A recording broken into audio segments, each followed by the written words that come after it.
Clara felt like her emotions were wild animals, clawing beneath her skin, desperate to escape.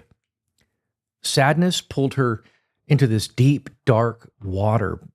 Anger burned like an uncontrollable fire in her. Every little moment, a forgotten text, a rainy morning, whatever it was, sent her spiraling. And she tried everything. She tried deep breathing. She tried mindfulness apps. She tried therapy worksheets. Nothing seemed to work for Clara. Then one day, she stumbled upon an old, battered piano in a thrift shop. The wood was chipped. The keys were stuck. But something about it called to Clara. She had no idea that this broken instrument would become the key to taming the chaos inside of her. So let's talk about how creativity, just like Clara's music, can help you regulate your emotions, and why this connection is deeply rooted in neuroscience.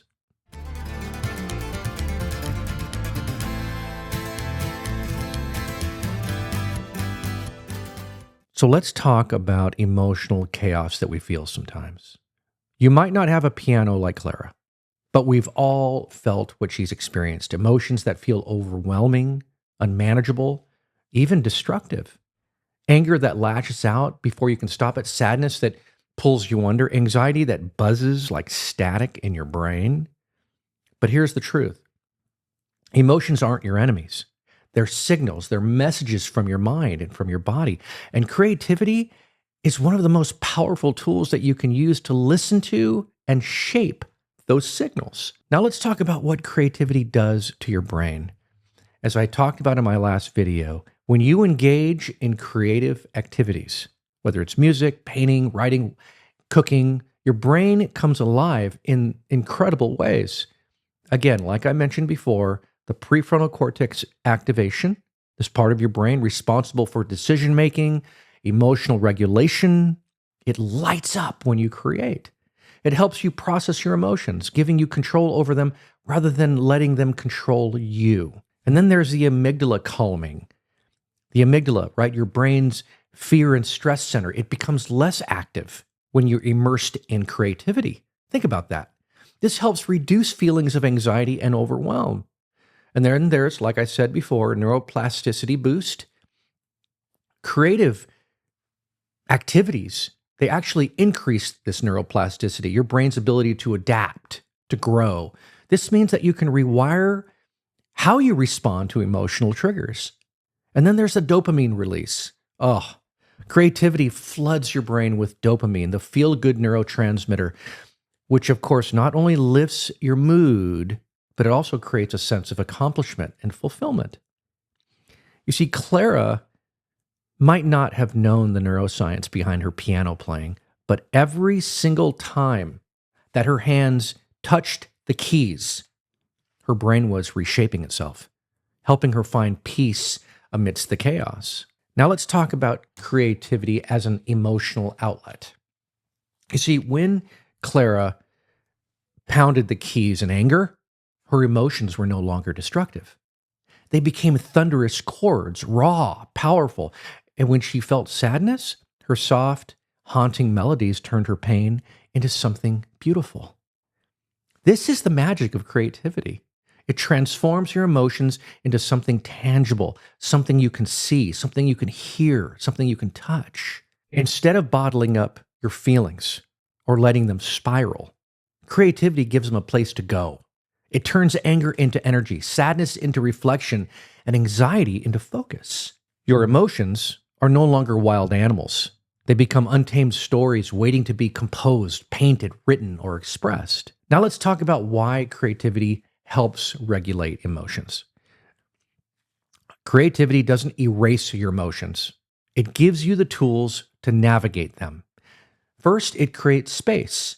You see, when you create, you step back from your emotions. You're allowing yourself to observe them without judgment. Second, it offers perspective. See, turning your feelings into something tangible helps you understand them in a new way. Then it builds resilience. The more you use creativity to process your emotions, the more confident you become in your ability to handle them. You see, Clara, she didn't stop feeling sadness or anger, but through her music, she became the author of her own emotional story. She was no longer at the mercy of her emotions. She was shaping them into something meaningful. Now let's talk about how to use creativity to regulate your emotions. You don't need a piano. You don't need years of practice to follow Clara's example. Here's how you can start. Number one, find your creative outlet. What speaks to you? Drawing, journaling, photography, music, whatever it is, start there. Number two, create without judgment. Don't worry about perfection. As I've said before, this is about expression, not performance. Number three, match your medium to your emotion. Feeling angry? Try something physical like drumming or sketching bold strokes. Feeling sad? Write poetry or play soft melodies. Four, make it a habit. The more you create, the more effective it becomes as a tool for emotional regulation. Clara's piano didn't take away her sadness. It didn't take away her anger. It gave her a way to shape them, to express them, to coexist with them. Creativity has the power to do the same for you. Your emotions, they're not your enemies.